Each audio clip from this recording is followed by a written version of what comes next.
For the second round of the Washington, D.C. Region SCCA iRacing League, we head across the border to one of the classic North American road courses. Located in Bowmanville, Ontario, Canadian Tire Motorsports Park presents a unique challenge for multi-class racing. Huge elevation changes, off-camber corners, and high-speed straightaways characterize this 2.9-kilometer circuit. We welcome Larry Lefty McLeod once again for round number 2 in Canada, alongside Finian DeCuna as normal, along with myself, Kyle Heyer. Guys, welcome back to Mosport. We have not been here in 15 months on Sim TV, so Lefty, welcome back to the Sim TV booth. We're excited to have you back after last week at Summit Point. A unique racetrack, a very fast racetrack, multi-class action, going to be fun to watch tonight. Yeah, and really looking forward to the way this race is going to play out. Like you said, we haven't been here in a really long time. And also, we're here for the first time with these TCR cars, and we saw an interesting race with them last week. MX-5s was a decent battle, but I think the drama that was unfolding in the TCR class was very entertaining to watch over the hour. And this time, we're not doing an endurance race. It's 2 sprint races, if you want to explain. Yeah, so basically tonight, instead of doing a 172-minute endurance race, we're doing a 15-minute race, then we're qualifying again, and then doing a 20-minute race to end the night. So 2 races, no field invert, no funny business, just straight-up racing. I know a couple drivers tonight are actually switching cars between the races. I know DJ Alessandrini is starting in the MX-5 and will be transitioning into the TCR car for race number 2. And that is kind of terrifying because with the series I run, he's been kicking butt in that series, to say the least. He kicks butt in pretty much everything that he drives. Especially in the TCR. And even last night, too, in the Grid Life race that you guys had at Donington, did very well in that race after coming from a 12-second gap. Managed to make that up and take the lead by the end. So really interested in seeing how he sorts out into the TCR field in the next race. So Lefty, you had a chance to drive the circuit a little while ago. Why don't you take us through a lap here at Canadian Tire Motorsports Park?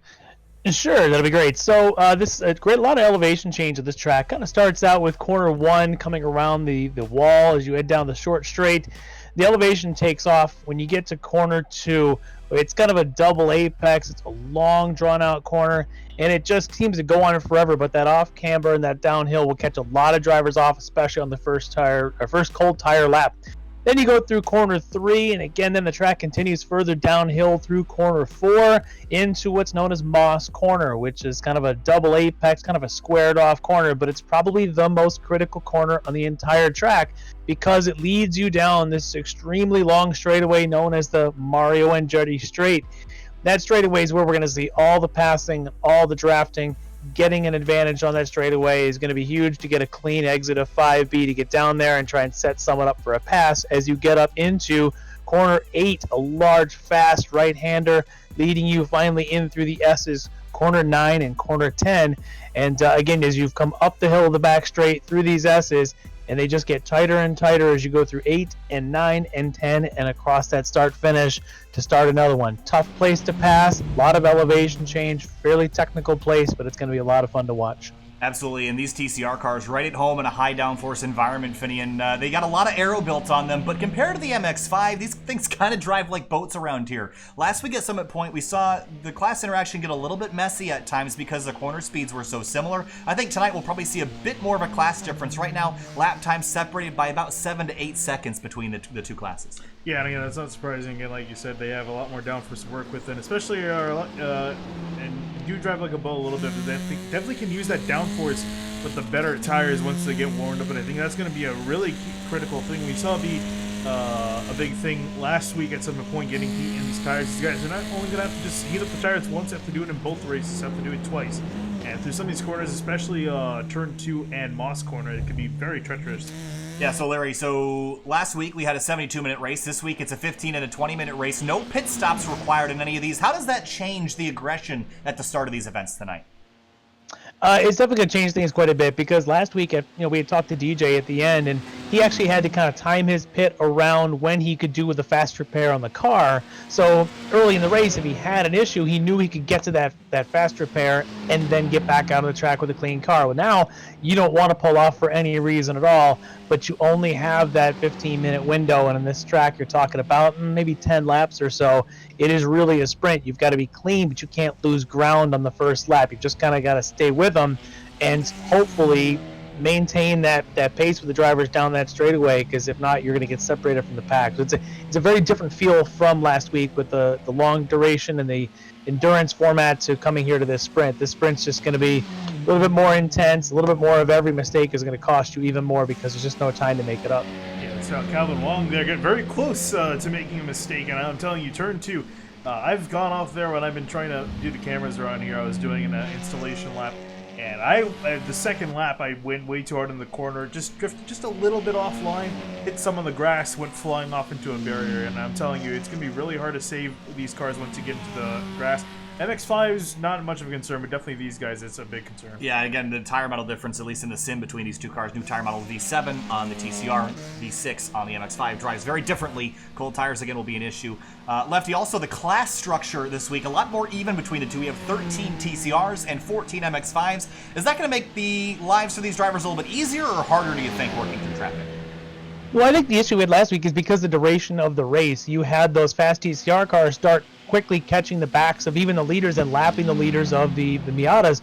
In the short format, we're not going to have that, but you're still going to have that difference of speed. You're still going to have the back of the Miatas getting caught probably that maybe even as quickly as the third lap by the TCRs. So they're still going to have to fight through the traffic, but it's not going to be I don't think, as big of an issue at Summit. Summit's also a lot tighter at track, and I think traffic's a problem because of the way the speed plays out.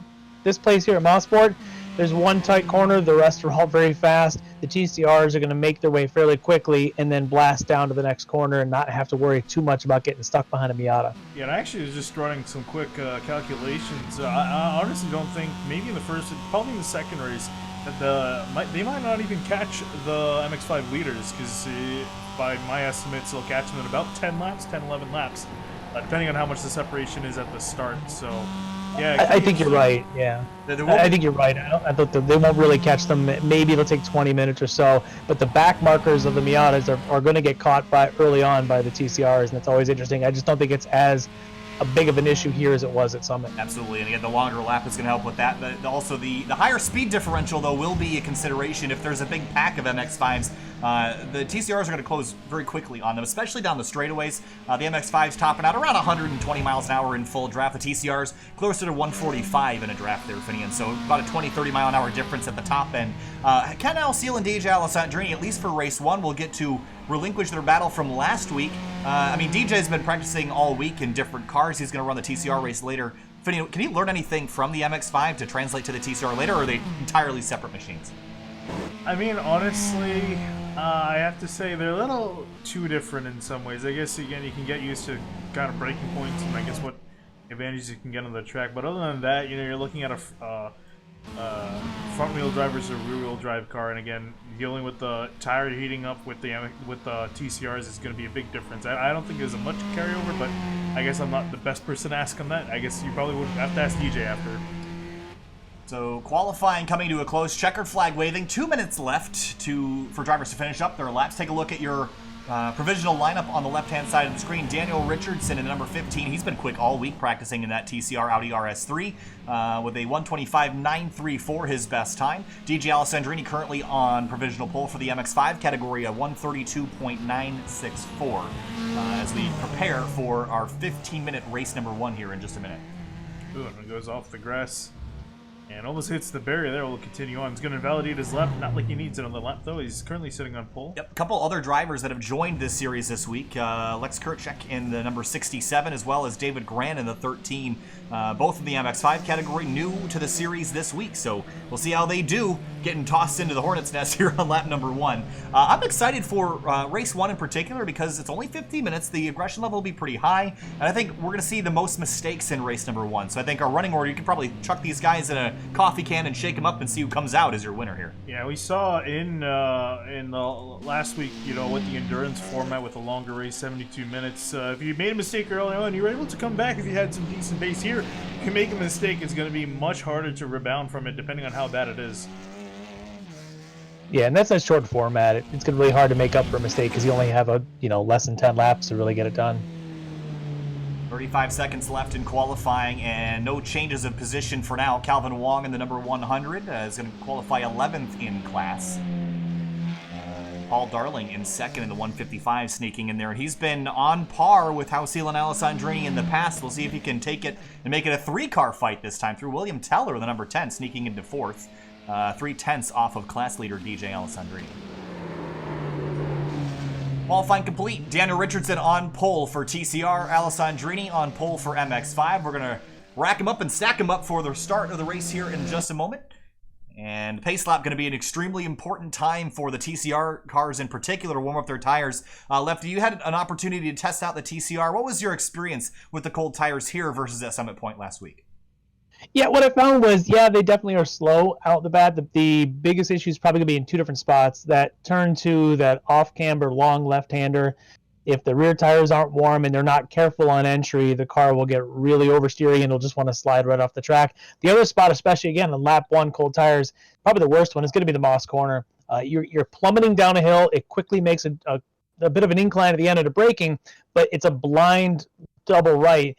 And I've seen so many cars, even in cars where you don't have that issue, it just starts to get loose on you and goes deep, and there could be a bit of a pile up there on lap one if folks aren't careful. All right, Finney, let's roll through our starting lineup here on the front row for the TCR category. Daniel Richardson in the number 15 alongside Louis Alessi in the number 43. They share row number 1 for the top class. Yeah, indeed. Moving on back to row 2, Dennis Barrett in the 6th will be starting on the inside in 3rd. Outside of him in 4th will be David Alessi in the 34. Row number 3 in 5th place on the inside lane, Tala Sadiq in the number 63. One of the runners could have won the race last week. Didn't end up getting it done. Francois Brou in the number 69. Second last week in the TCR category. Starts 6th tonight. Moving on back to 7th, you got Michael Monaghan in the 05 from the Virginias. Outside of him, Dave Fitzgerald in the 91 from the Virginias will be starting in 8th. Number 5, Darren Treacle in the 70, making his front-wheel drive return after running the Kia category last season. Don Manning in the 92, top class again, ran the Mustang in a past season, starts 10th tonight. Then back in 11th, Calvin Wong in the 100 from Canada. Home track for him will be starting in 11th. Outside him, Khalil Naktirbov will be starting in the 19 in 12th. Mark Lavins in the number 11 car starts 13th from New Jersey, and he'll be right alongside, actually in front of, the class pole sitter for MX5, DJ Alessandrini. As we move back, and the rest of the field is going to scroll through. There's Darling, Hausil, and those top 3 are going to be probably the top 3 at the end of the race, barring any collisions, Finian. But again, we're going to have a pretty decent class separation by the time we roll around for the green flag. There was a mandated separation, so we should see at least a pretty clean start for both classes separated amongst themselves. So field rolling off. Let's take a look at our track conditions this afternoon. 104 degrees on the racetrack. A little bit toasty out there, Lefty. How much will that affect the TCR cars in particular?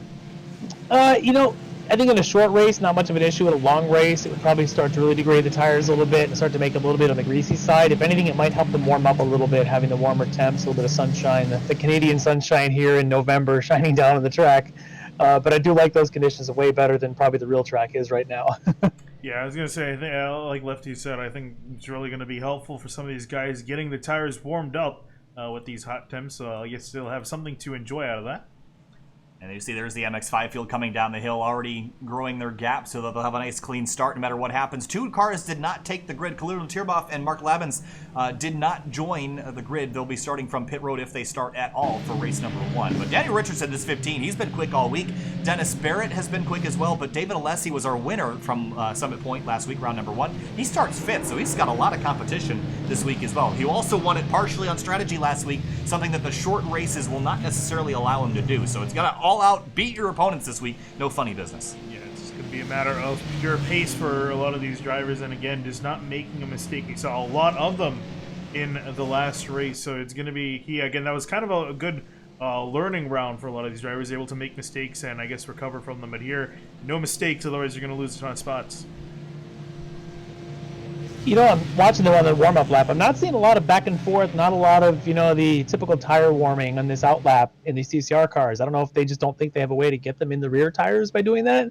You saw a little bit of it on the first couple corners, but they seem to have settled down. So maybe they're all just thinking this is as good as it's going to get. Yeah, that also, I think one of the other effective ways you can heat up your tires is to just drag the brakes and get the heat into the rotors and then by proxy into the tires. That also seems to be fairly effective in these cars. So rolling through turns 8 and 9, setting up for the green flag here. This race will be about 11 laps at the leader's pole sitting pace. Daniel Richardson in the 15 leads them down. Field rolls through turn number 10. Green flag flies, racing at Mosport.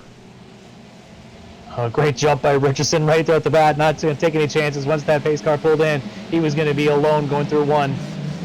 Alessi working over on the outside of that green car. They were trying to see if that's Louis Alessi in the 43, but for second place, that's Dennis Barrett on the outside. There's the 43 on the inside, the Hot Wheels sponsored car. Side by side down through turn number 2. Dicey times right now. A car off way on the background, and it's Dave Fitzgerald off, and he's going to clobber the tire barriers. Looks like he managed to escape without a whole lot of damage as we jump to the MX-5 start.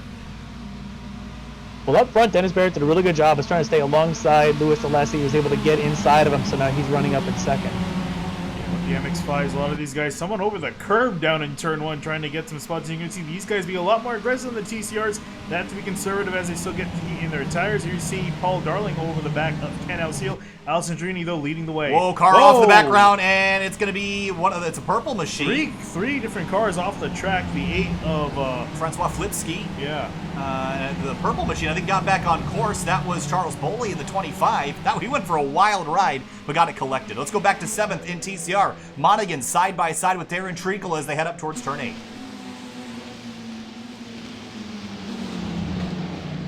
Treacle tucking back in line again. Ran the Kia Optima last season, another front-wheel drive touring car, and there's Don Manning in the 92. Typically runs the Ford Mustang. This is a bit of a departure from the norm for him, but currently sitting in 10th, trying to learn the car and figure everything out. Up for 3rd place, Louis Alessi trying to work over Dennis Barrett. Now has David Alessi all over him through turn 1. And Barrett's all over the place. He hit the grass coming around the turn 10, and then going through 1, he's in the grass again. He's really kind of all over the place here on second lap. Yeah, he lost a couple spots. Yeah, 2 spots there as he drops down to David and Louis Alessi. Behind him, that's Tala Sadiq in the bright green Audi RS3. Back down to MX-5. Alessandrini leads the way through the final corner. Ken Hauseal right back on his tail. Alessandrini's in the dirt. Here comes Ken to the inside on the front straight. Battle for the lead in the GMX-5 class. Now Seal making a move to the inside, and Alessandrini going to give him the line through there, and let's see if they do their little back and forth as what they did at Summit Point. And they're going to be side by side there. You see Paul Darling in the background for 3rd, and like we said, this trio going to have to keep an eye on them as the race goes on. Well, Paul Darling saw a hole. He tried to fit in it. He's going to be side by side for 2nd with the 23 car. And off into 3 now. They're going to probably continue this back and forth most of the races. We're going to jump back quickly up to TCR. The Alessis are side by side up the back straight heading towards turn 8. Maybe get a bit of a draft here, Lefty, but these cars don't really draft a whole lot, at least not as much as the MX-5s do. Yeah, not nearly as much as those do. But at this point, they're just trying to stay tidy now, kind of settle in a little bit, and maybe try and make some moves. But, you know, watching Dennis Barrett now back to 4th, he's been kind of the ups and down guy so far, but he's sticking in behind the 2 Alessis. He's just, maybe he's quicker in spots, but he's just got to be cleaner. Update on the 2 drivers that did not take the grid. Kalir Latirboff and Mark Labens, they did not start this race. We'll see if they join for race number 2. But right now it's Daniel Richardson up 1.3 seconds up the road in TCR. For MX-5, Alessandrini's gotten clear by half a second over Darling and Hauseal, who've slotted themselves back into line. And a little bit deeper in the field, there's David Gran and Charles Boley trading spots for 9th in class. And Boley went wide in turn 2, grabbing some spots back, as is the number 27 to Richard Johnson in that green and black car. Yeah, looking at the MX-5s, I don't think this week being a short sprint that there was any sort of gentleman's agreement between DJ and Ken on, hey, let's just shake the pack. I think they were just going to go, gloves off lap 1 and not going to waste any time. It's just too short of a race to try and think you're going to pull away. You just got to get out in front and try and stay out there as best you can. Yeah, I think you're right about that. DJ's won the battle right now. We'll see who wins the war later. 4/10 up the road from Darling.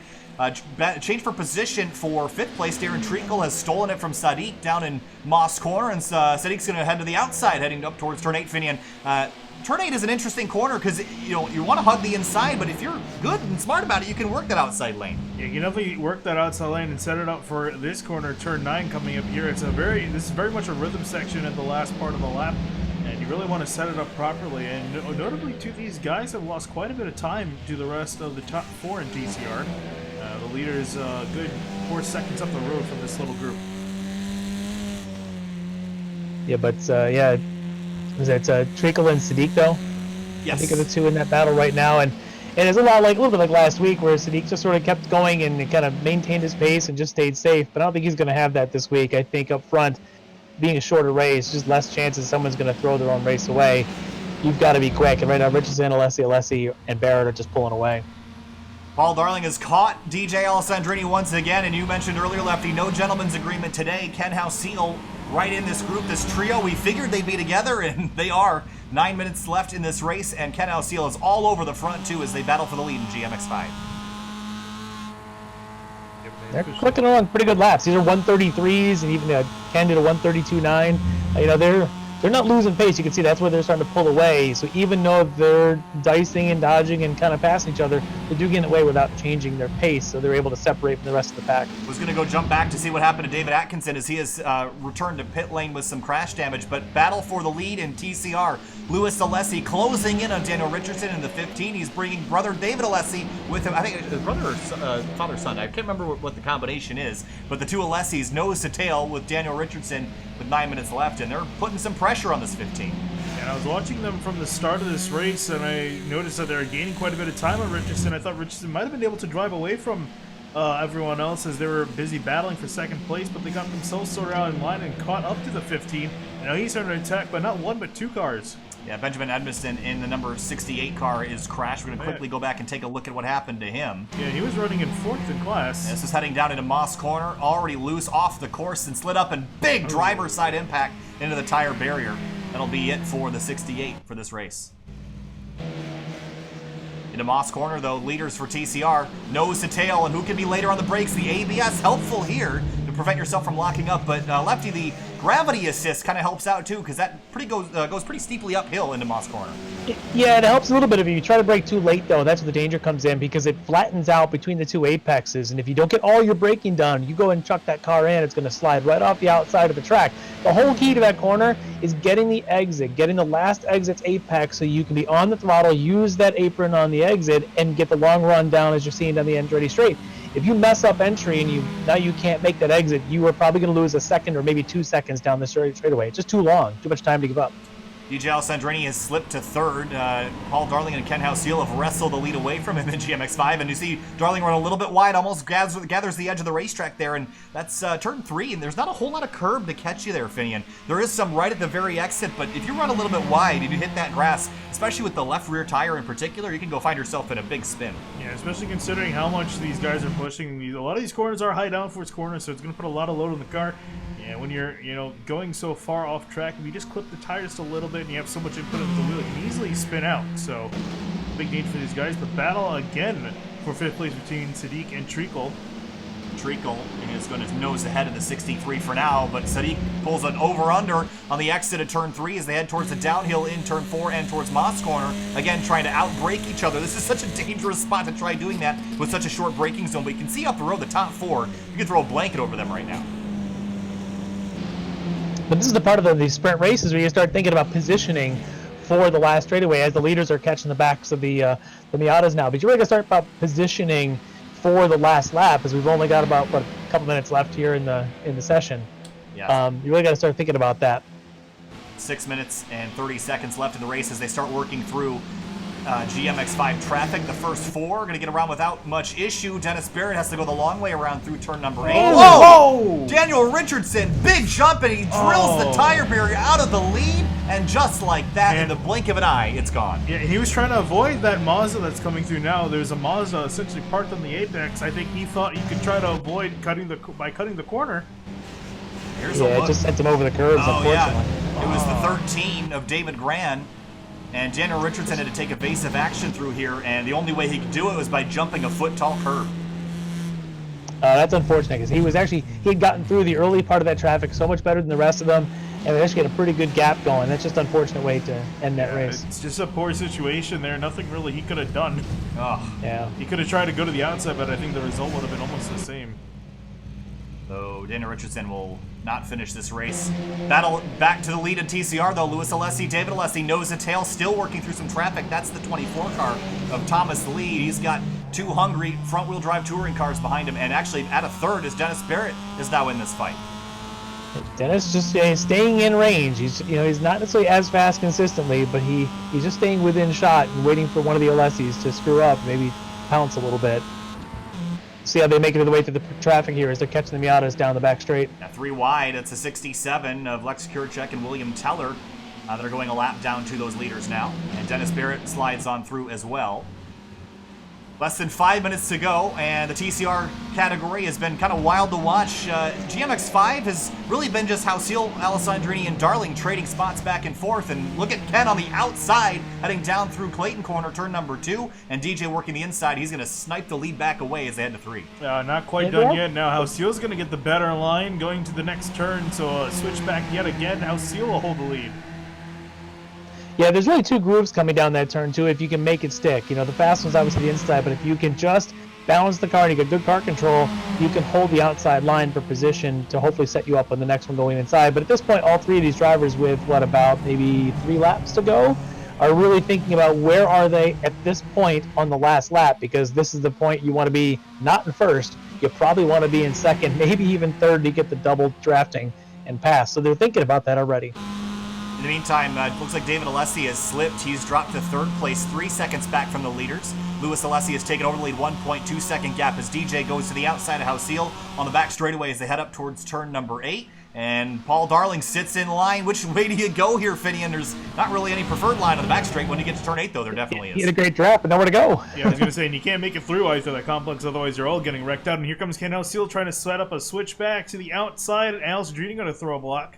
Yeah, these last 2 corners, turns 9 and 10, they set you up to get dumped on the last lap. We've seen that in the Gander Outdoors Truck Series the last couple of years. Almost every single race has ended with a car spun into the tire barriers in that last corner. It sets you up to get yourself wrecked, so you have to be defensive, but not too defensive to get yourself turned around.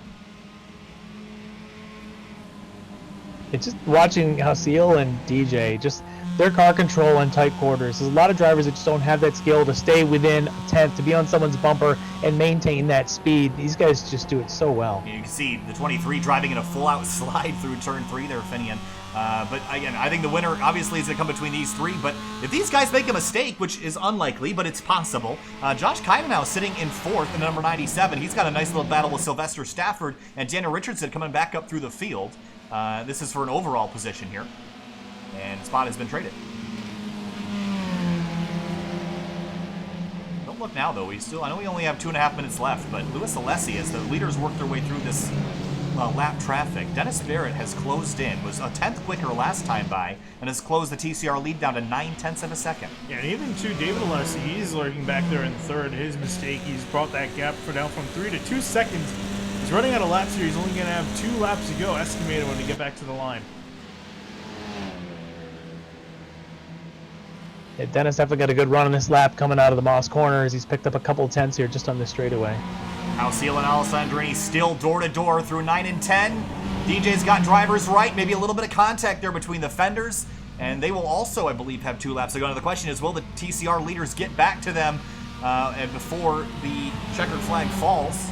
It'll shorten their race by a lap, so they have to be watching their mirrors to know when those leaders are coming. And Louis Alessi working through turn 1 right now. They will get there. Just again watching the MX-5s, watching Paul Darling. He seems to be the one who's more aggressive here. He looks less patient. Like he just wants to find a gap somewhere, wants to put pressure. He just wants to fill mirrors of the guy in front of him. And right now that's DJ. And it's almost he's really taking this sprint format to heart to really try and amp the energy. Like he just, down to Red Bull right before it started. It's about how he looks. Yeah, and I think, too, part of this might be also the fact that I think he's finished second to Alessandrini too many times, in his opinion, so I think he's going to see this as a perfect opportunity to try to beat the 91. Yeah, Dennis Barrett has just swung around Louis Alessi in turn 4 and taken the TCR lead away, coming back to the white flag this time. So change for position in TCR as the GMX5 leaders draft up the straightaway, and there are your front trios in both categories in one shot up the back straight. Here comes Darling to the outside of Alessandrini now, and they have to look in their mirror because the TCR cars are coming. Yeah, and they're going to catch them in a very awkward part of the track on the front straightaway and through turns 1 and 2. They might actually get them before the start-finish line here. This is going to be interesting. There's a great pass by Barrett coming around out of 3, down through 4, down the hill. It's tough to do because it's kind of a one-line downhill corner, but he made it stick and was able to hold on to the lead, even holding it down the back straight. All right, well, so these 2 classes are going to have to clench their wheels tight because this is going to get interesting. The front trio here, everyone coming to the white flag. Podiums for the white flag lap here for both categories. Here comes Dennis Barrett, 3 MX-5s, 3 competing MX-5s all together here DJ is on a little bit wide in the gravel, and here comes Barrett up the outside. DJ slams the door, and here comes the 23 of Houseal back on the inside, and Barrett's out wide in turn 2. Alessi tries to fill the gap, but he doesn't have enough of a run to fill it. This is going to get really dicey through 3 and 4. Yeah, now there's a shot right there. 3 leaders in both classes, all 6 cars. It's just awesome. Spectacular racing, Finney, and Louis Alessi has closed the gap, but this is going to disrupt the battle between Darling and Alessandrini. So here comes Barrett, swings to the inside for turn 4. This is what DJ talked about last week. He said sometimes you just got to shut the door on those TCR cars and tell them, no, you got to wait. Well, right now, Dennis is saying, I don't want to wait. I want to go now. Yeah, he's just not being patient. He can't afford to have that door open for Louis Alessi. I think he kind of avoided that for now, at least, as he's working through the field. Yeah, but so this really disrupted the GMX5 battle. It actually disrupted both battles. Both of them were split up a little bit as they make their way down the final straightaway. We'll be coming back to the checkers here. How about for third place, rather? Darren Treacle is found and caught. David Alessi, you're going to swing to the outside for turn number 8 as Paul Darling, I think, is clear of the draft from DJ, but down into turn 8 now. A push, maybe not quite there. Through the final corners for Dennis Barrett.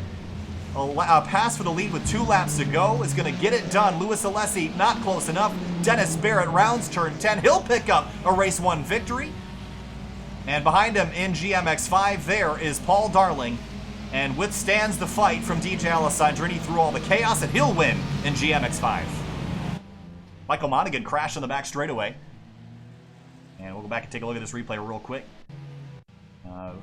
Soon was kind of all by himself here. Just downshift? Either downshift or grab the handbrake. But Monaghan makes a mistake and comes on through. But how about that, Lefty? That was a pretty wild fight to the end.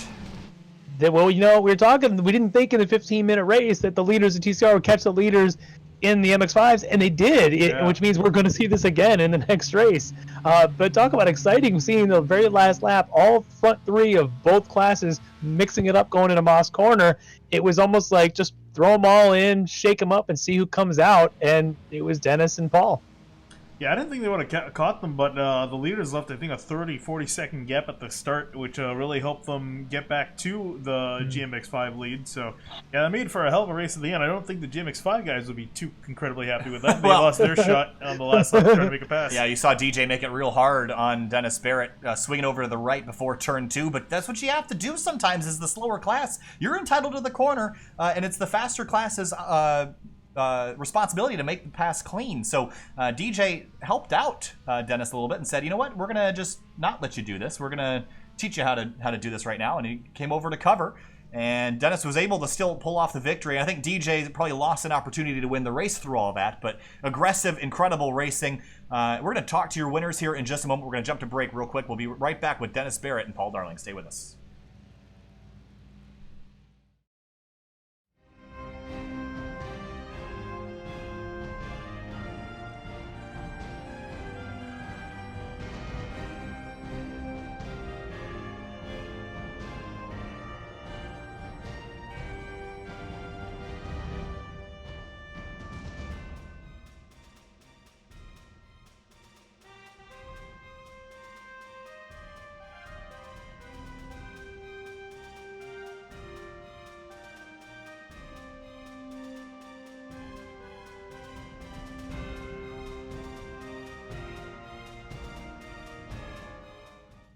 Welcome back live to the Washington, D.C.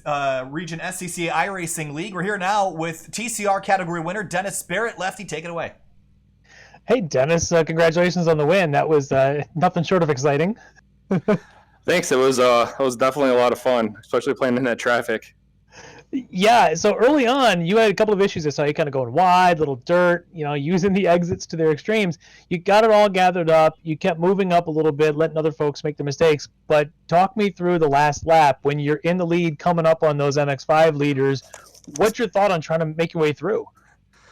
Well, I don't want to ruin my friends' races in the MX-5 cars, and I let them know that, hey, leaders are coming up, and they're like, nah, who cares? I'm like, all right. So I'm trying to get through them aggressively, but not ruin their race and not let the guys behind me get through too fast. So the white flag was waving. So I had to just go for it. Yeah, definitely. And you did. You seem to be really concentrating on getting the strong exits out of that corner, that hairpin, to get down that long straightaway and try to set up the passes. But it just seemed to be a lot more traffic than I think we expected. Did you expect that much traffic, or you think it'd be a little bit easier just sticking with the TCRs? No, I honestly didn't expect that much traffic, especially on the final lap. Just the pacing worked out perfectly. Where like 4 of us caught the top 3, and then all on the last lap, and everyone's battling for position. So it made it for a really exciting and like nerve-wracking racing. I'm like shaking kind of from that. Well, that's awesome. That was exciting. You gonna stay in the TCR car for the next race? Yeah, I am. I'm looking forward to DJ and Ken. I think they're hopping over to that one, so it's going to be even more crazy. That will be. Yeah, I can't wait to see that. Well, congratulations. Good win, and I love the plaid. Thanks. It looks good in Canada. It does, eh? All right, that was Dennis Barrett, winner in TCR. Here's Paul Darling, winner in the GMX5 category. Paul, kind of a wild race there at the end with the TCRs working their way through. You held off DJ Alessandrini and Ken Hausiel. No easy feat, but how tricky is it to hold them off and try to negotiate that TCR traffic there at the end? It was great. I don't think any of us had actually looked at the clock and were expecting that to be the last lap.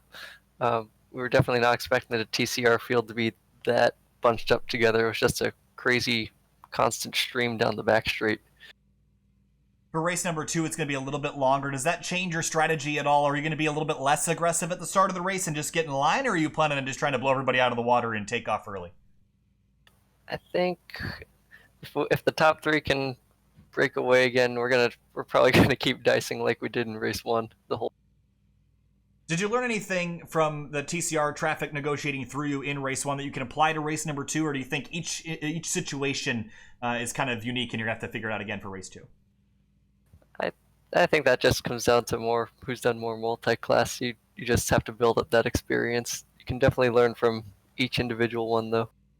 All right, Paul Darling, winner in GMX5. Thanks, Paul. Good luck in race 2. Thank you. All right, and with that, we're going to jump to break just for a couple minutes. We'll let you know when we're back for race number 2 here. We'll have a quick qualifier, and we'll set them up for a 20-minute second round here tonight. Stay with us. We'll be right back.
To most, driving is just a mundane task between point A and point B.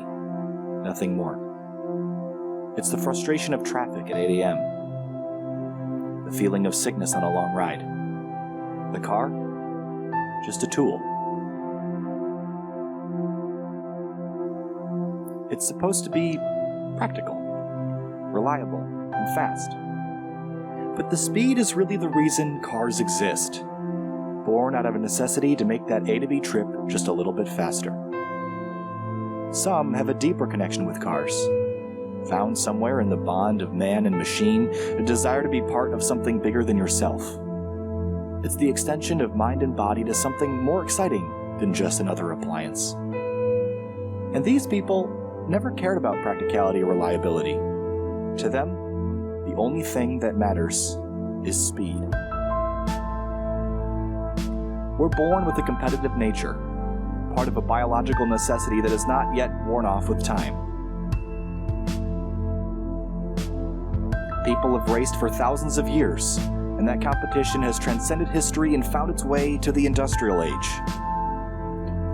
Railroads raced to build across the country, replacing the horses whose strength is still used as a benchmark for power today. And as personal vehicles became popular, the railroads died off. What once was the quickest way across the country became snail's pace in comparison. The interstate highway system expanded and cars populated every driveway. And the competition between types of transport quickly transitioned into the race to have the fastest car. Bragging rights. Manufacturers like Porsche, Ferrari, and BMW emerged in auto racing, each trying to one-up the other. Building engines became an arms race. Who could build the fastest dinosaur-powered lens? So while the passion for cars has died for most, there are still people that are fascinated by racing. The sights, the sounds, the smell of burning rubber and spent race fuel lingering in the air, this is what attracts us to the sport of auto racing. We are empowered by drivers that climb in impossibly fast cars and put everything on the line for the sake of competition. Drivers who know that one slip-up can lead to disaster.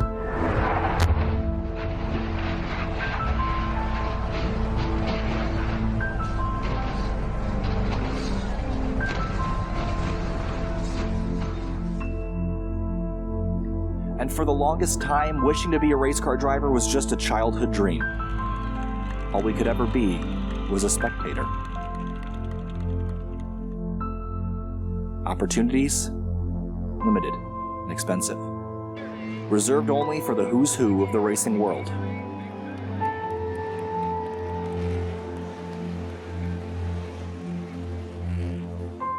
Until now.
Welcome back live to SimTV in the Washington, D.C. region SCCA iRacing League. My name is Kyle Heyer, joined by Finney Nakuna and Larry Lefty McLeod for race number 2 of round 2 at Mosport here tonight, Canadian Tire Motorsports Park. Race number 1, guys, was pretty wild. Larry, we saw at the end, both categories, their leaders kind of duking and diving on that white flag lap. Your expectations for race 2, just a little bit longer. How do you think it's going to change the race? Well, obviously now being a long race, we know we're for sure going to see that happen again, where the leaders of the TCRs are going to catch the leaders in the MX-5s.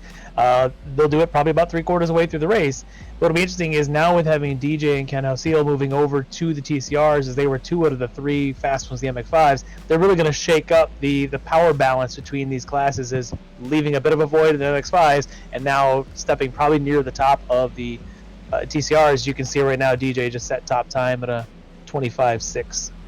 Yeah, so DJ and Ken stepping over from MX-5 to the TCR category, as Lefty mentioned, Finney, and they're going to go right to the top of the board as we've seen him in the past. But Daniel Richardson was leading the TCR category and ended up getting crashed out, avoiding a stopped MX-5. What are the chances that he can just stay up here and beat DJ or Ken? I mean, that's a tall task in any car, but Richardson looks like he's got a lot of pace. It actually beat DJ in some practices earlier this week as well. Yeah, I think it's very promising the amount of pace he's got there. He's up there with Alessandrini and Halseal, and we'll see if he can continue that. And these cars usually get faster as the tires heat up, so we'll see if he can put in another fast lap. He's got another lap or so. Once he completes this lap, he's got another lap he can complete to try to beat Alessandrini, which is going to be tough because he's 3/10 faster. Yeah, so again, a full qualifying session, 15 minutes these drivers have had to lay down another time. We're just going to catch the last couple laps here, and Richardson will be one of the drivers that will get one additional lap to beat DJ Alessandrini. Paul Darling currently on pole in GMX5, and Lefty, I don't really know if there's anybody in there in the GMX5 class that can beat Paul. Your thoughts on that now that DJ has left? I think you're right. Not that I've seen yet. You know, you look at the pace even here in qualifying, Paul's about a second ahead of William Teller right now behind him. And really, if you're going to compete in the MX-5s, you've got to be within tenths, not within seconds. So Paul's going to really have to probably make a big mistake to get the shots on the other guys to catch him.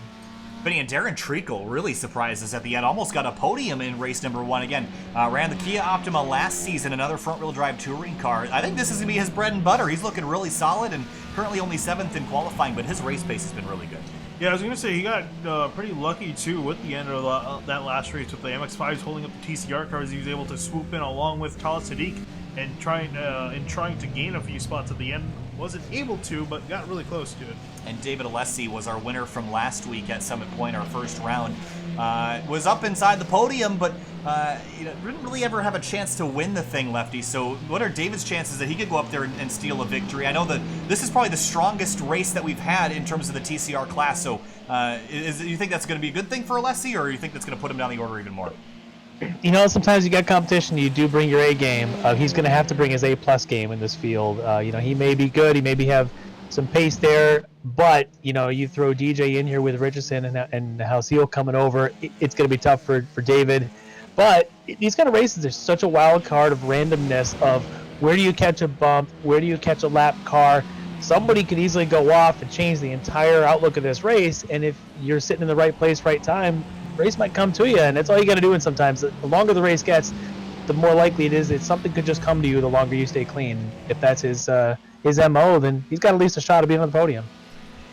So DJ Alessandrini actually improved his lap time on the last lap of qualifying. He's actually concluding another one right now. He ran a 1:25.495. Daniel Richardson also improved his lap since the last time we mentioned him, but it's only a 25.996. So he's half a second off of DJ Alessandrini. That just goes to show you how quick DJ is, whether it be an MX-5 or a TCR machine. Again, this car styled after his Grid Life Touring Cup 06 Civic SI. So looking good out there for DJ as he comes across the line to conclude his final lap. It'll be a 25.752, 3/10 off his best time. Will not be an improvement. Sadiq. Yeah, he's quick. He's quick in just about anything. I've seen him run GT3 cars. He's been fast. I even ran a bunch of races and Skip Barbers against him. DJ's pretty quick in about anything, and that I rating up over 5,000 shows that he can drive just about anything. Absolutely, and there's Francois Flipski in the number 8. He went off for a wild spin in turn 2 last time, Finn, and I think you mentioned at the beginning of the race that you thought that the MX-5s would probably have an easier time on the first lap, but we did see actually more MX-5s go off, and maybe that's just because the racing was so close, but they could have underestimated their grip. Down into turn 2, we saw 3 cars go off in the grass. Yeah, it didn't definitely look like the TCR cars were being a lot more coy with the way they were approaching turn 2. They were they're more focused on getting single file and just making it to the corner. I think the MX-5s, like you said, I think underestimated how much grip they had into it, and that's why we saw 3 go off the track. I don't think we'll see the same thing. I imagine they'll be a little bit more calm. Yeah, perhaps being a little bit over-ambitious with the grip levels in this car. Let's take another look at our track conditions before we head up and grid for race number 2. 108 degrees here, so not necessarily a cool racetrack, so still going to be not a whole lot of grip, but you see that the racing line is darkened in a little bit more than it was for race 1, so the track being rubbered in will help just a touch, but again, going off in turn 2 is pretty much a death sentence here. So a couple more cars go wide in Moss as well, Lefty, but the trouble spot for at least the leader, Daniel Richardson, last time was actually in turn 8, avoiding lap traffic, which was kind of a concern, especially it'll be more of a concern because we know that this race we will have all of the MX-5 cars go at least 1 lap down. Yeah, actually, and it's going to be interesting because they're going to have to try and stay clean, but there's always such a wild card, and now I think with the front heavy pack of TCRs, it's going to be harder for the TCRs to make it through because it's not going to be just 3 of them.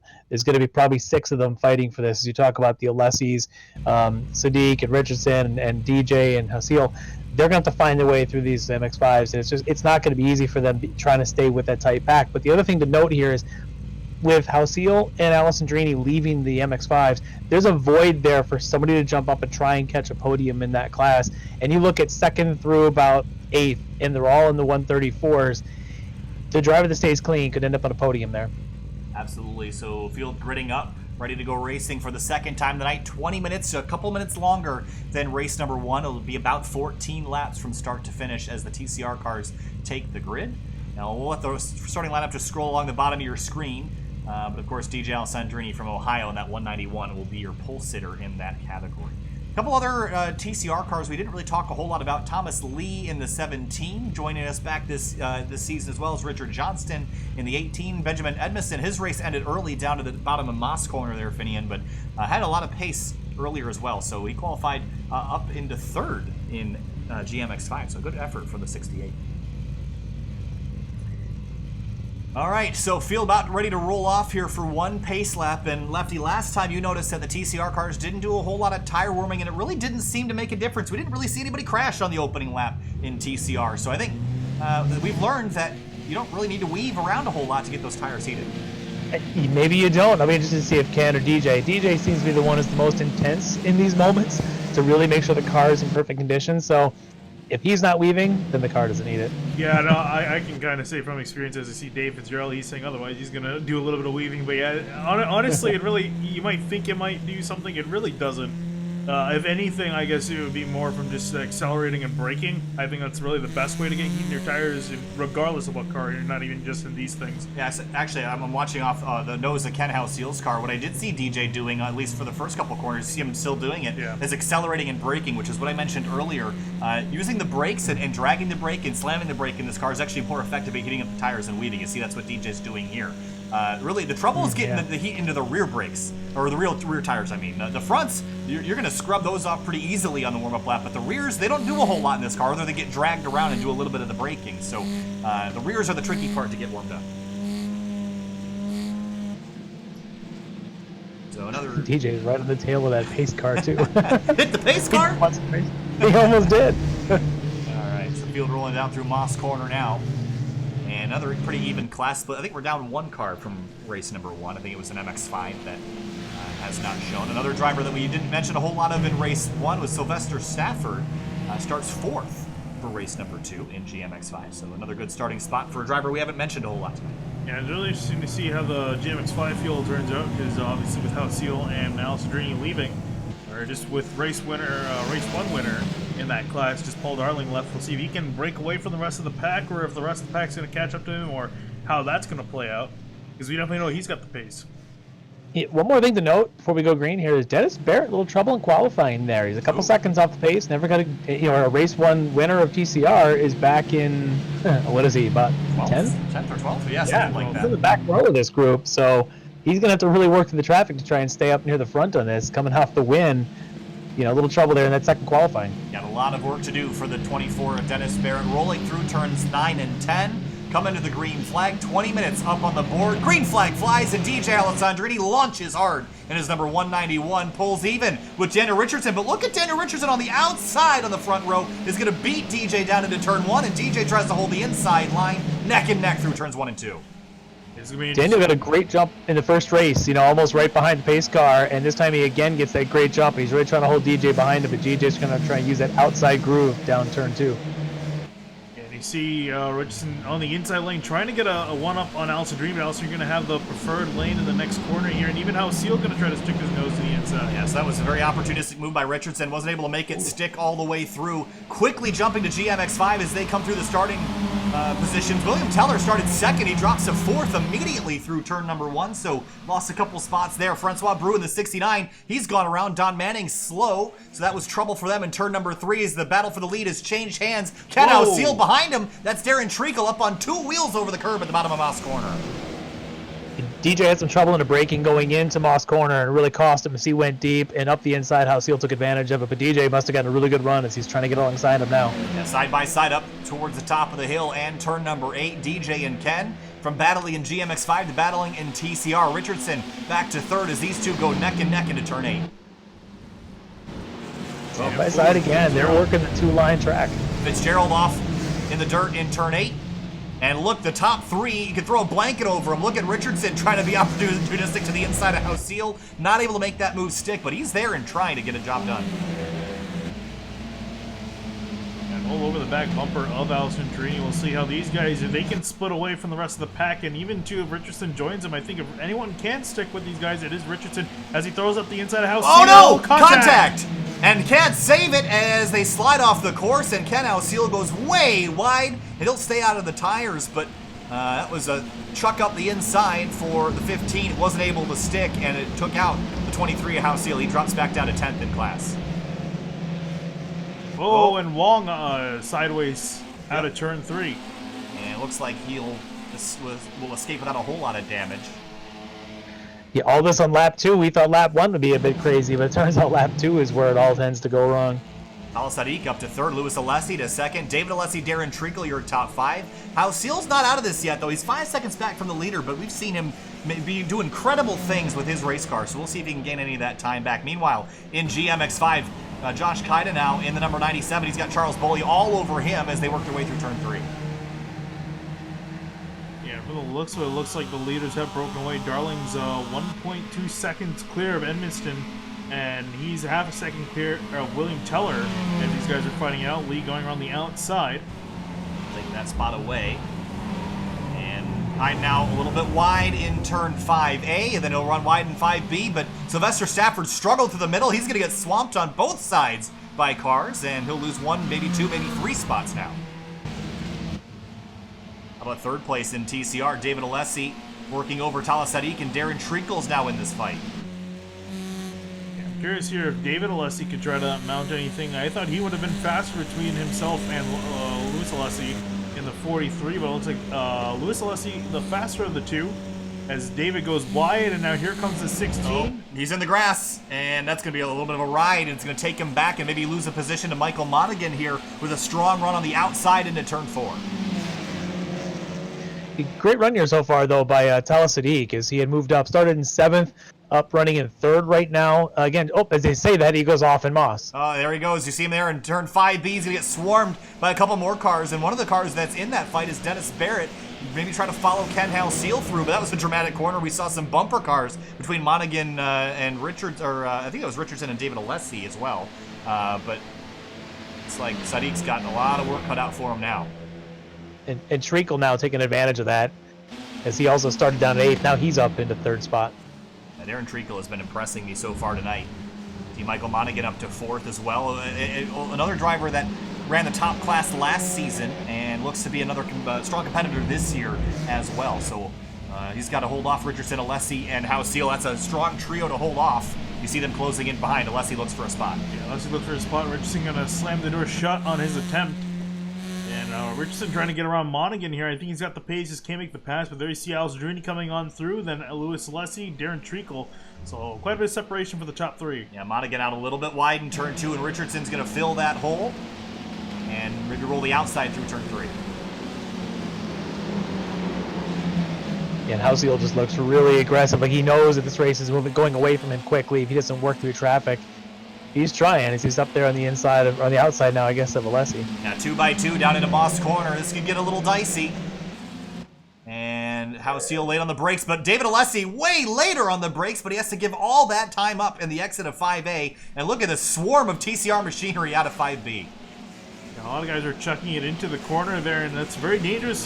Someone chucks it in there, you're not expecting it, but everyone making it through for now. Yeah, no updates in GMX5 at the moment. All the battles are in TCR. Tala Sadiq and Dave Fitzgerald, the tail of this train. Don Manning and Calvin Wong out of the fight in the rear, but up the road, Michael Monaghan offline again as Houseel and David Alessi train right on by.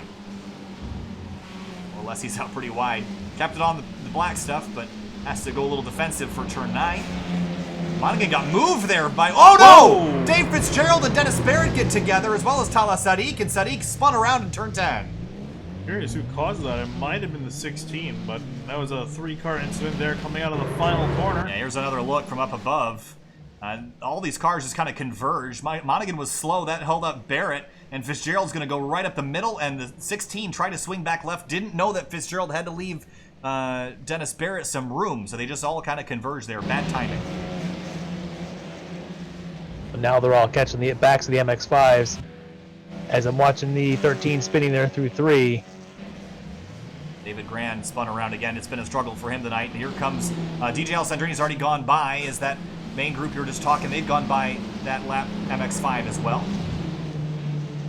Just watching Houseel pick his way through traffic. Now he's on the back of Richardson. We talked on the start of this how Richardson's one of the quicker drivers here. So I don't know that Houseel's got any thoughts about passing Richardson, but maybe they can work together and try to make sure that they catch up to Treacle and Alessi here as they're coming up the back straight. And DJ Alessandrini's pretty far gone, 4.1 seconds. Now, that's not to say that he's won this race already. We still have 13 minutes left to go. We've seen that even as the leader, you're still in a danger zone passing MX-5 traffic. So this is not a foregone conclusion by any stretch of the imagination just yet. As we have a cloud pass over the racetrack here, could lower the track temps as well.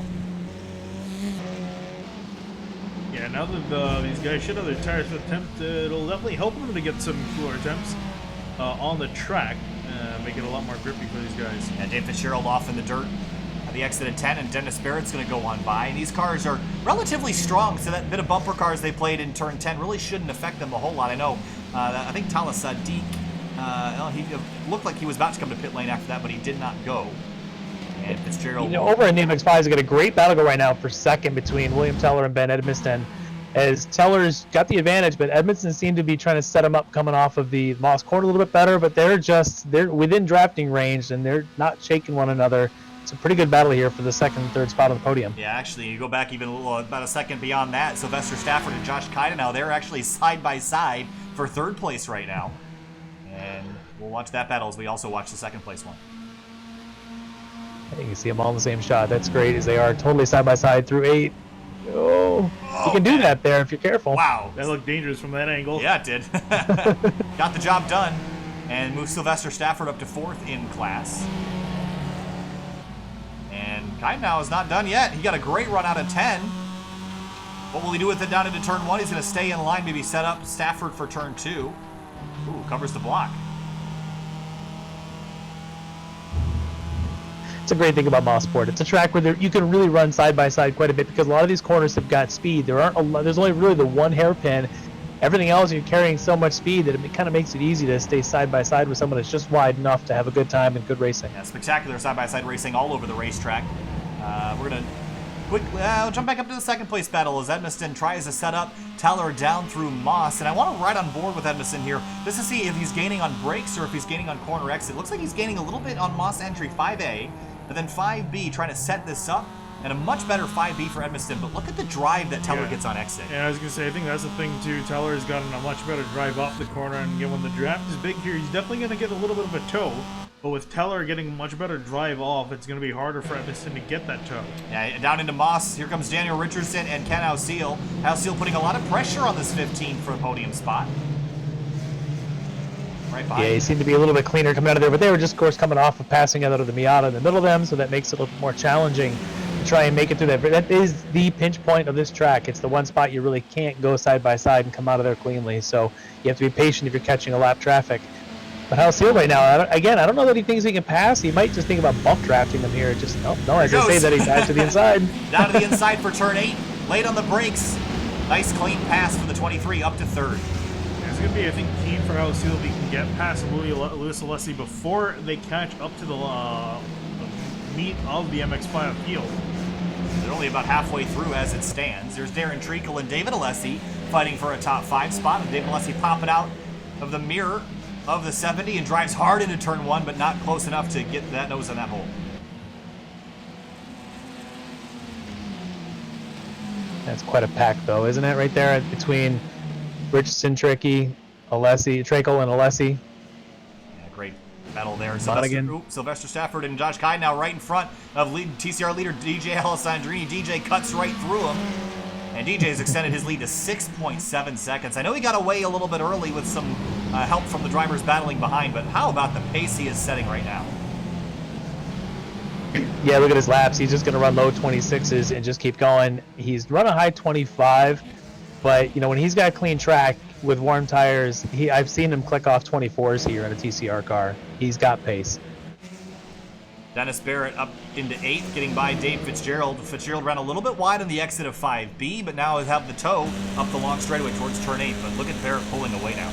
This is kind of surprising, though, Barrett being back in 8th. I thought he would have been inside the top 5 at least with this race. Had some decent pace in race number 1, but hasn't been able to work through the fields and losing sometimes. I don't think getting door slammed in turn 10 helped either. I don't know if there's any. It doesn't look like there's any visible damage on that car, but it could have knocked the toe out and made that kind of miserable to drive. So, but that all goes back to how you qualify, right? He qualified 12th in the race and unable to get a good lap in that short session, puts him at the back, makes him susceptible to exactly that, to issues happening with that mid to late pack. Oh, and interesting, a big old slide with Miata right in front of Alessi and Halcyon. Sylvester Stafford crashed out the exit of turn number 1 right in the front of a big TCR battle, and Stafford's car is destroyed. Oh, that's unfortunate. It's what happens. You start thinking about who's behind you, and if he would have just focused on what's in front of him and trust that the cars will make it, it would have been fine. Yeah, he had some help from Josh Kaiden now in the 97, just drove in there and just turned him around there, Finian. That's unfortunate. Yeah, just bounced over the curb and drilled him and hit the concrete there. That's a pretty hard hit. That'll be the end of the night for Sylvester Stafford. Still limping that car around. As you see, that's Talas Sadiq and Francois Brou closing in. This is a battle for position for 10th on the racetrack. As Ken Ausiel has actually gotten around Lewis Alessi for 2nd place. He got around Alessi when they were getting by Stafford spinning out. Alessi checked up on the inside. Ausiel just kept the foot in it and drove around him. Back to 2nd place in GMX5, Edmondson and William Teller. They've traded spots, but William Teller has not gone anywhere. A 10th behind him right now, Lefty, as they work through turns 8 and 9. And now Halcyon's got to get by them. We'll see if this is a little bit cleaner for Ken, not have to deal with spinning and sliding Miatas. Yeah, he's going to be patient. He's got a little bit of a gap behind him, so he can kind of wait till he clears these, probably down the start-finish straight. And he's able to get by one of them. He'll get the other one probably going into 2. Or through 1. Yep, and just sticking up the inside. A little bit of a late move there, but got the job done and through. And it's a 9.3 second gap. That's a pretty tall task, for even if DJ has some trouble. You see Richardson. Yeah, DJ's going to have a couple of offs to give Ken a real chance. Yeah, there's a 3-car battle for 3rd in TCR, though. Lewis Alessi, Richardson, and Treacle all nose to tail. Whoa, the 10-car right at the middle of the racetrack that forces Alessi wide, and Richardson comes up the inside, will take 3rd place away. Yeah, Richardson took full advantage of the lap car. Now he's going to have to deal with him and some more cars as they're heading into Moss. He's going to get it dicey. They're together. There they go. Treacle off. and Alessi crashed at the top of turn 4. And Monaghan and Barrett side by side into turn 5. We'll go back and take a look at that replay here in just a moment. Oh, man. Monaghan. Yep. Yeah, Barrett and Monaghan making contact there in Moss. Let's go back and take a look at the Alessi incident here. They just I don't know if he crowded Treacle or what, but here's a look from on board the 70. Yeah, Treacle didn't really do anything wrong there, other than maybe stay in on the outside when there really wasn't a hold, but 43 did move over on him, so take that for what it's worth. It's 5.5 minutes left in this race. Alessandrini leads the way by 9 seconds in TCR. How about battle for 9th? Whoa, look at this. 3 wide, splitting an MX-5, and Talas Sadiq and Francois Brou nose to tail through turn 8. That got dicey. And Sadiq barely cleared Brou by the entry of that corner. That was really close. Yeah, this is that part of the race where everyone's got to, you think you're settling into your pace, but you can't because there's going to be someone going a different pace in front of you. You got to work through, and you can see battles like this, even for 8th or 9th or 10th, you're coming up on the back of some other class, or if you're in that Miata and you're trying to hold someone off and here comes a TCR behind you, it's just making this crazy right now. Yeah, said he made a big mistake down in turn 1 if he saw it. Yeah, hit the wall on the inside of turn 1. He had to back out of that and gave Ruben the spot back, so all that worked for naught. Did he get the fence? It looked pretty close. I don't know if he actually got it. I think he hit the fence, and I think that, or maybe he got really close and panicked, but either way, made an error. So I didn't see what happened, but I'm watching now back to Ben Edmiston in second and William Teller in third. There was about a 2-second gap between them. They're nose to tail again. Yeah, they've closed that gap right back up. And Teller trying to just close. a little advantage, but Teller's, not a good run off of the turn 5 there. Yeah, Teller started in second, and he's lost a spot to Benjamin Edmiston, who started in third. So they've really essentially traded spots as Dave Fitzgerald swings wide around them. What do we got, about 3 laps to go in this? Yeah, just about 3 to go when DJ gets back to the line. 4 minutes left. And Edmiston trying to hang on. You got TCR traffic coming. Bruce swings to the outside. Oh, boy. And in the grass. Wow, that was close. Sadiq, 2 tires off in the dirt by those lapped MX-5s. I suppose none of these guys I've seen almost no one use their blinkers in the TCR class. Headlight flashers. Yeah. The flasher lights? Yes. It's a tool that you can use, although they don't really help all that much in the daytime. A little bit more helpful at night. I can't even imagine Mosport at night. That would be a pretty treacherous task. That'd be terrifying. Back third place in slow car, slow MX-5. That's Richard Johnson. He is now off the racetrack. I was just about to mention there was a really close TCR battle for third. Look at this. This looks like a freight train at rush hour right now. Richardson, Treacle, Alessi, Barrett all nose to tail. He's got a bunch of cars in behind him. Here comes Barrett back on it. He's up into 6th through everything, and still has a chance to get up into 3rd. Yeah, more spots to gain for the 24 as he closes in. Oh, there goes Richardson. Wide on the mistake. dirt. Yep, he turned in. You don't get enough speed off. You try to turn and you can't because the pavement just all goes from this nice uphill helping you to just a dead flat. It's just like a plateau and the car skates to the outside. He lost all his momentum. Yeah, lost all of that and more. Even Michael Monaghan's going to go by him for 6th. So that was a very costly mistake. Actually, I don't know if Monaghan will have enough of a run to get by him. But for 3rd place, Darren Treacle again creeping into the picture. Yeah, and Richardson's lost his little pack, so now it's down to Treacle, Alessi, and Barrett duking it out for 3rd place between them. Dennis again. He's trying to come back here with the podium, but he's got 2 cars to get by. Just trying to keep his nose as clean as he can. We already saw him with contact earlier. Hard to stay clean, but you just don't. You want to limit what that damage does to you. You want to limit the so-called damage of the damage, and he's just trying to stay clean, getting into this rhythm. Maybe now thinking about where's the spot going to be, because with 2 laps to go, you're going to have to pick a passing spot. Maybe it's going into 5, maybe it's going into 3, maybe it's going through 8 into the 9 and 10 complex. But you got to find a spot somewhere. And Treacle still trying to hang on to David Alessi. Barrett trying to close the gap as well. It's a great battle. And now he's going to try that inside, but I don't know if he got as good a run as Alessi did. Yeah, back off before they head down the hill towards Moss Corner. On the brakes again, and a little bit of a wider entry for Alessi and Barrett compared to Treacle. Treacle maybe a little bit defensive. Oh, you see Alessi had to jump out of the throttle and actually onto the binders for a second to avoid running into the back of the 70 car. Yeah, Barrett too got on the brakes, so it was loose in the back end, was sliding about. And Dana Richardson off wide again in Moss, and he's losing another spot, and actually 2 more spots to Bruin Fitzgerald. I think he has some damage or something. Yeah, he's slow now. Let's go back and take a look. Bended or just... He was right in front of GMX5 leader Paul Darling, and coming down the hill, Paul Darling swung up the inside, and Richardson just got off throttle and just slowed down. Yeah, this is fine. Didn't hit anything. It seemed just slow for a moment. He's still rolling, scrolling so it's around almost as if the car is in limp ho mode. Big issues. Out of fuel. Right, so we've got last lap out there. You've got the battle here for the last spot on the podium in TCR, and you get the battle for 2nd and 3rd in MX5. Both those battles right now are nose to tail within the battle. I'm looking at Dennis Barrett here, and I think he's going to get aggressive on these last couple of corners to try and make a move in this, to break this up, at least try. I mean, he's the one that's got the most to gain, sitting there in 5th. He wants to try and leapfrog both, so see if he makes a bit of a daring, bold move here. Yeah, I think what happened to the 15th, and I think he ran out of fuel, Finney, and underfueled the car potentially. But anyway, that battle for third, as you mentioned, Lefty, Darren Treacle, David Alessi, Dennis Barrett, all nose to tail. We have that battle for second in GMX5. William Teller has taken it back. We'll take you back there after these guys finish their race up. I just got to double check to see where these other cars are. They're still in turn 3, so still some time yet for them to race. Dennis got a good run. Oh, yeah, here they come. But Treacle's run wasn't bad. Might have been good enough to hold on, because these are not the greatest draft. These are not the Miatas in the draft.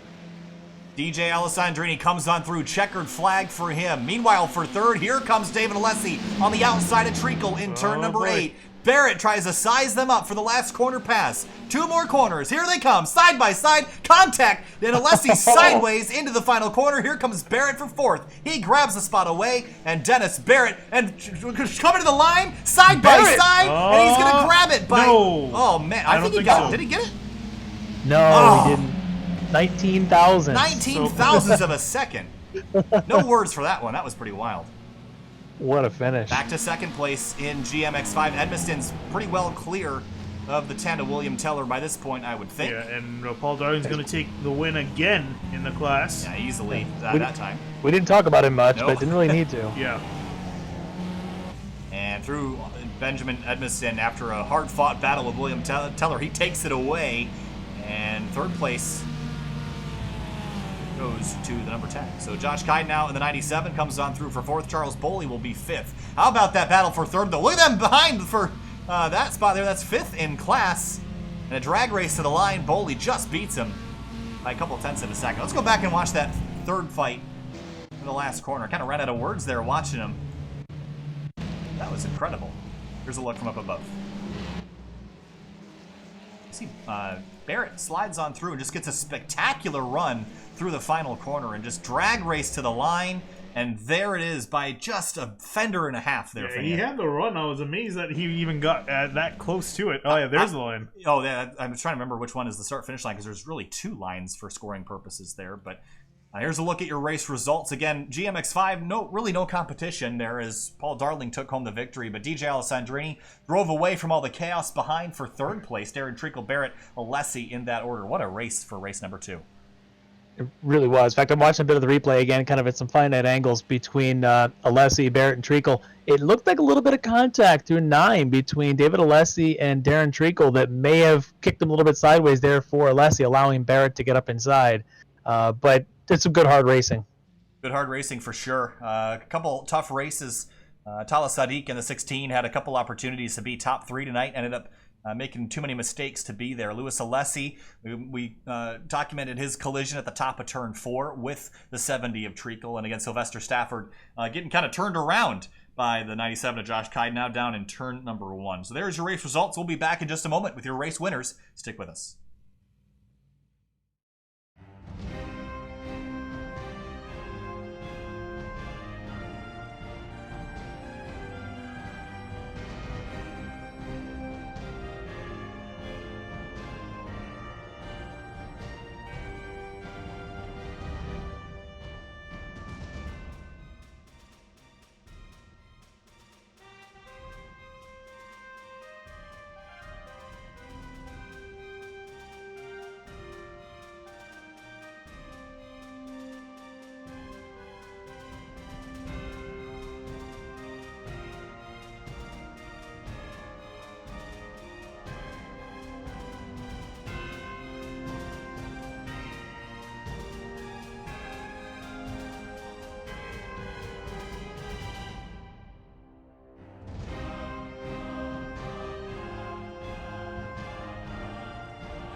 Welcome back live to SimTV in the DC Region SCCA iRacing League Race 2, Round 2 here at Canadian Tire Motorsport Park. Here now with Paul Darling, lefties with him.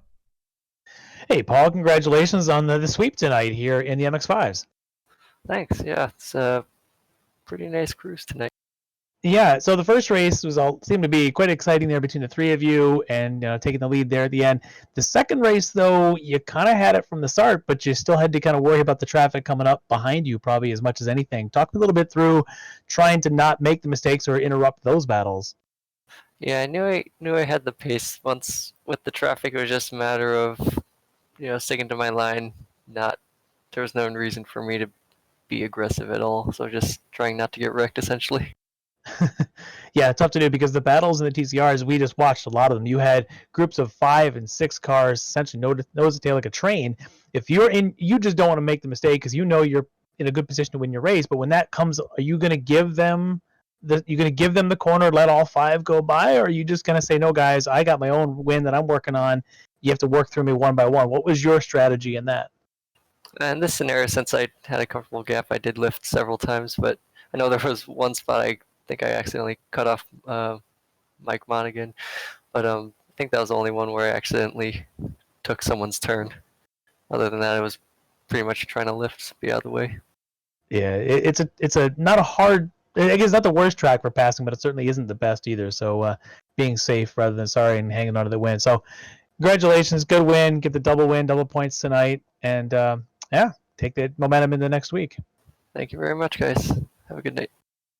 Move on now to, I think we're going to have David Alessi in the booth here. Finished 5th tonight. David, kind of a wild last couple of corners in that number 34 car, getting kind of pinballed around. Just walk us through that great battle for 3rd that you had in the final laps, and then those last 2 corners and you got shuffled out.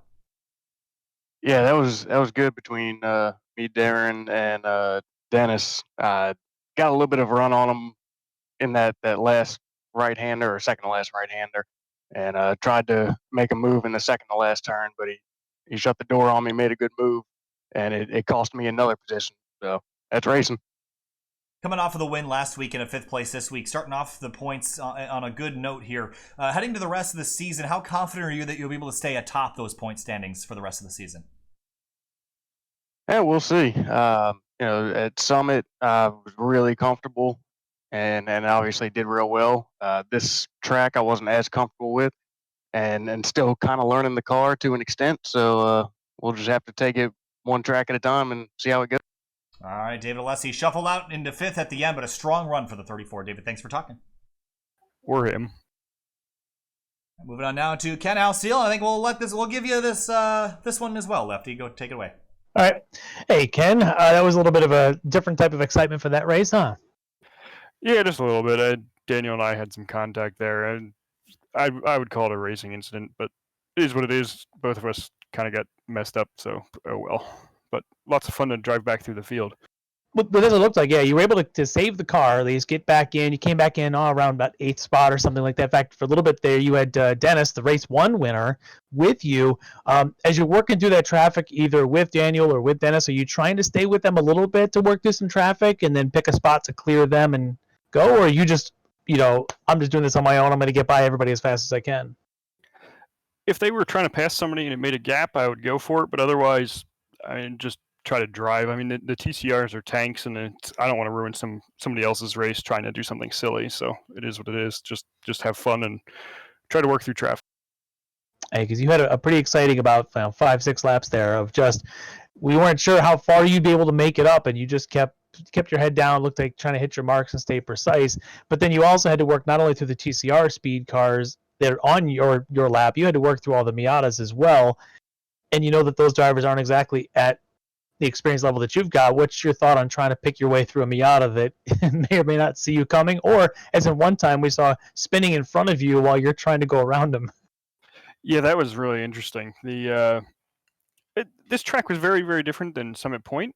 In the corners here, except for the Moss hairpin, otherwise the TCR cars were faster than the Miata, so it made passing both easier and much more difficult because we would gain on them in the corners instead of just straights. So you couldn't just go blow past them in a corner. Unfortunately, there wasn't that much of a pace advantage. So it was very different than Summit Point, and I thought it was pretty fun. And all the Miata traffic played nicely, and nothing crazy happened except the spin that ended up in turn one with Lou and I trying to dodge spinning cars.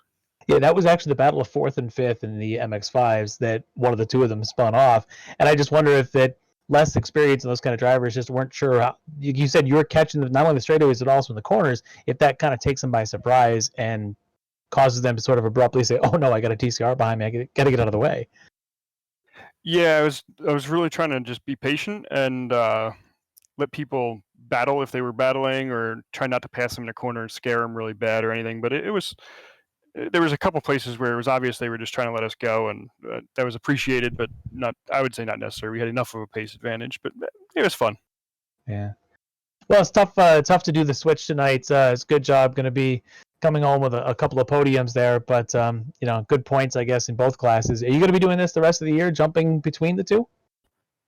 I suspect we will. I don't know. So supposedly we're going to have I'll say a special guest in TCR next week. So we'll see what happens there. But if he's in TCR both races, maybe DJ and I will hop over. But it's fun to mix it up, and especially Mosport. Both cars were really fun. So lots of good times tonight. Yeah. Well, nice job. Waited to salvage the podium finish there, taking home second spot in TCR. Yeah. Thank you.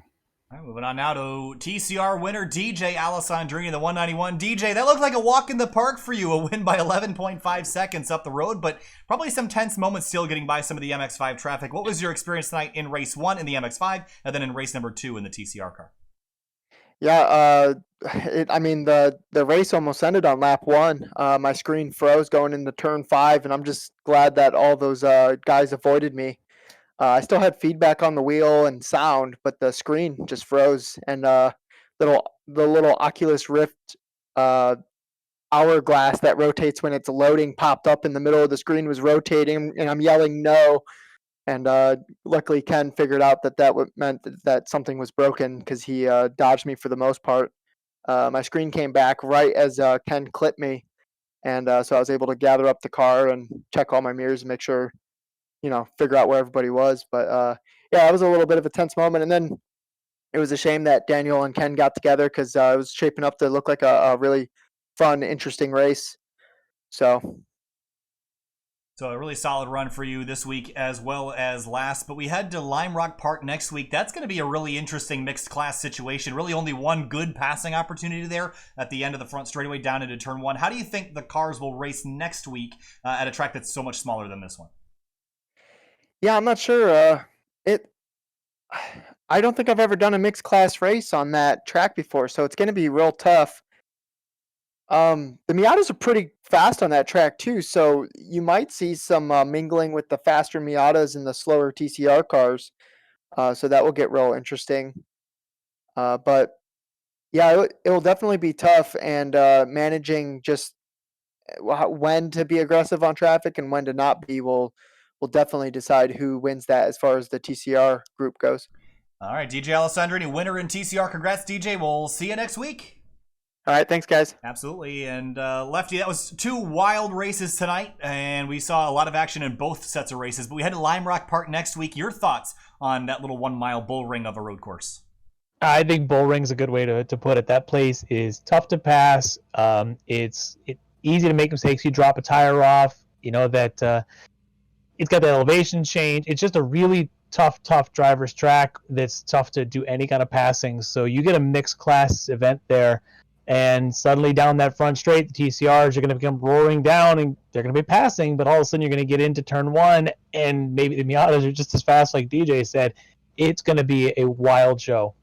All right, Lime Rock Park next week, Finian. After that, we head to Road America for some GT3 action the week after that to kind of break up the points fight. And so that's going to be fun to see some faster V8 machinery. Your thoughts on Road America in 2 weeks?